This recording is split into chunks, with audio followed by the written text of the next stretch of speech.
कि गोपासरा के परिवार के 6 लोग RAS बन गए। अब वो कागज मेरे पास है। अब गोपास में ज्यादा बोलेंगे तो साथ में कानून पड़ेंगे। जो कबाड़ा करके बैठ गए उनको हमको आंगली नहीं उठानी चाहिए। तो मेरा कृषि मंत्री बनना बेकार है। यदि आपके पास कोई तरह की सूचना हो तो बता देना, जाते जाते उसका भी ढेर बन जाऊंगा।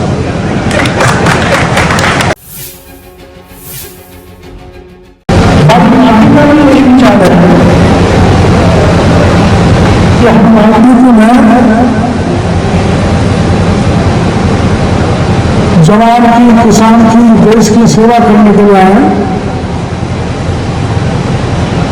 हम राजनीति को धंधा नहीं बनाना चाहते।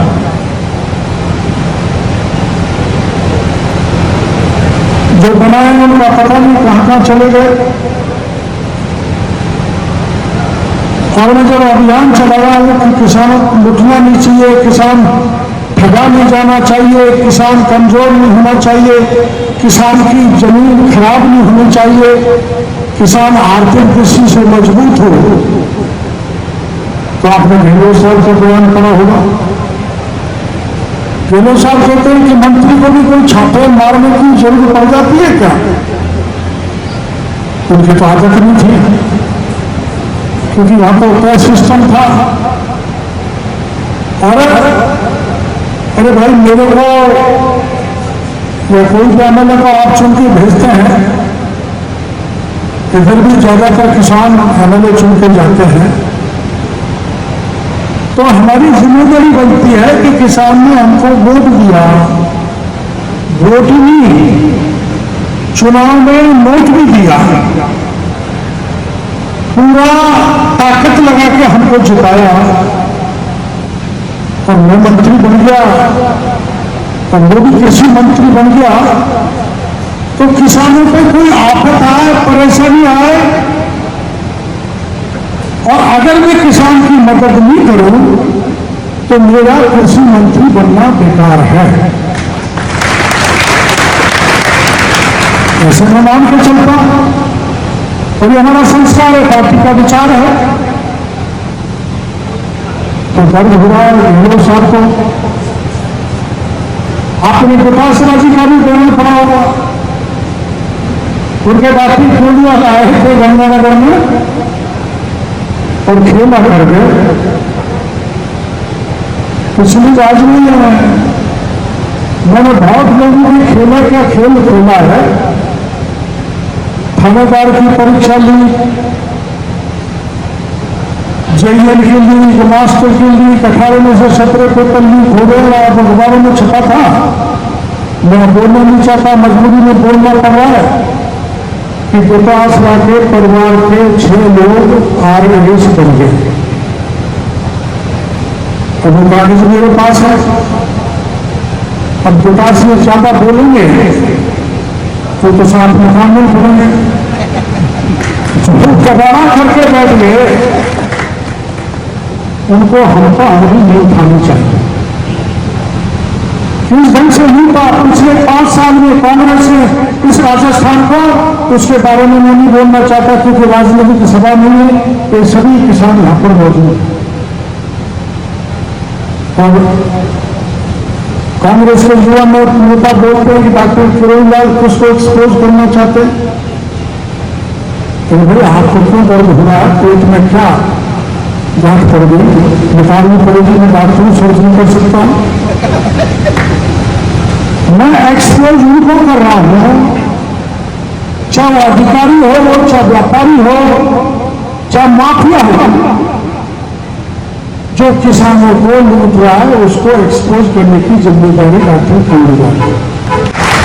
और कुछ दिन बाद राजस्थान के किसानों को पता लगेगा कि जो चिल्ला रहे हैं, चाहे गोपासरा हो, चाहे पायलट साहब हो, चाहे गहलोत साहब हो, इन्होंने गहलोत साहब की तो क्या कहूं, फटी जो फर्टिलाइजर है, जोधपुर में नहीं का कब्जा, पता होगा लोगों को। तो इनका सबका इलाज होने वाला है। इसलिए कहते हैं, कहना कि चोर मचाए शोर। मैं किसी भी स्थिति में, जब तक मैं किसी मंत्री हूं, चाहे कोई कितना ही बड़ा व्यक्ति क्यों नहीं हो,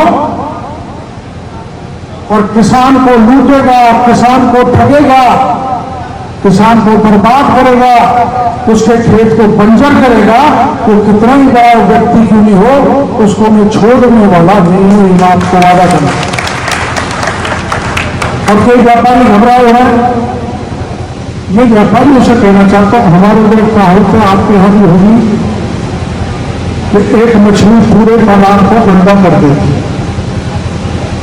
तो हम तो उन मछलियों को पकड़ रहे हैं जो तालाब को ही गंदा कर रही है।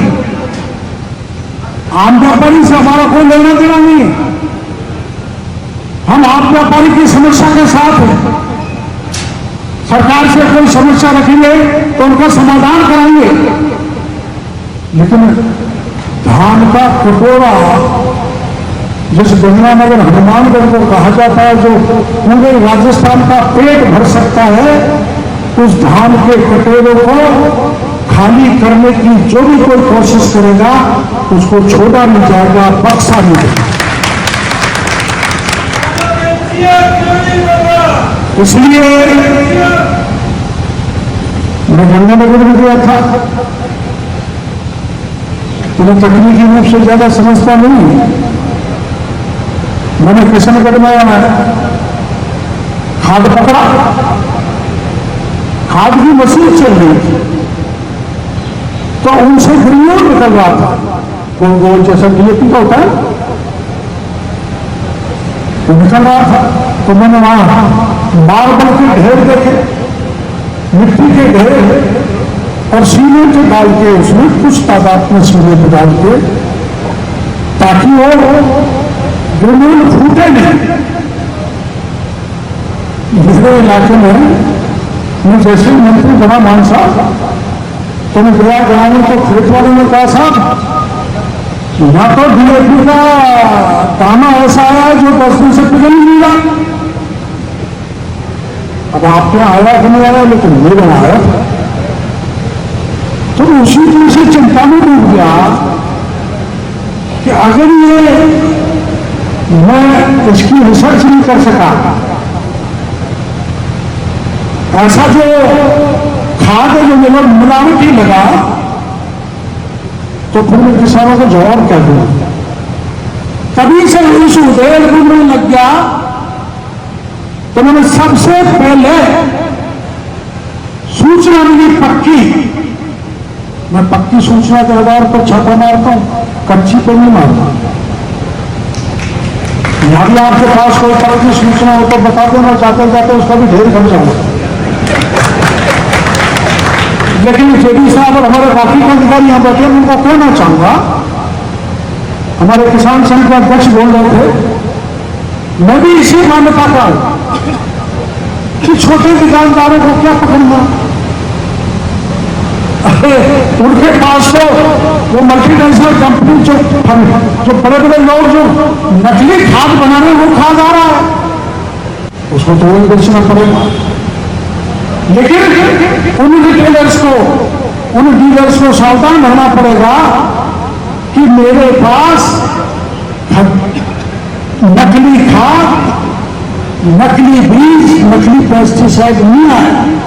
इसको ठोक बजा के तय करने की जिम्मेदारी डीलर और रिटेलर की है। हम पूरी कोशिश करेंगे कि सांप नहीं मिले, सांप की मां को मार दिया जाए जो सांप की इलाके से खत्म। तो मैंने वहां खाद पकड़ा तो 16 बड़ी फैक्ट्री, जिसमें इफ्को का भी सामान था, उन्होंने भी इफ्को का सामान कहां से आ गए, उत्तम का भी था, चंबल का भी था। तो मैं गहराई में गया तो उनके कट्टे इस ढंग के थे, जो कोई मांगे वही खाद वहां से ले लो, और सब में वही दाना जो पिघलता नहीं है, चाहे कितना भी बरसात हो जाए।